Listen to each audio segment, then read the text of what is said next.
Сондықтан қанша су жоғарыдан жібереді, оны қорықпай алуымыз керек. Аралға жеткізуіміз керек.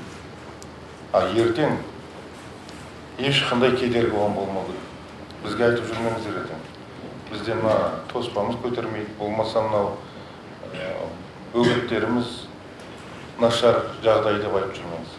Өзіңізге тиісті барлық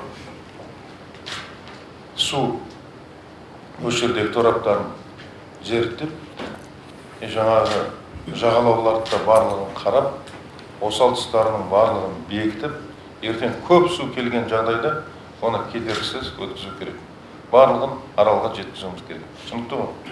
Осыған жұмыс жасаңыз. Барлығын Түркістан облыстың шекарасынан аралға дейін өзіңіз тиісті мамандарды ертіп, әр ауданның тұсында аудандағы мамандармен, аудан әкімдерімен, осы салаға жауапты орынбасарлармен бірге қарап, өздеріңізге тиісті жұмысты өздеріңіз жасаңыздар. Ауданға тиісті жұмыстарды аудан әкімдері ұйымдастыру керек.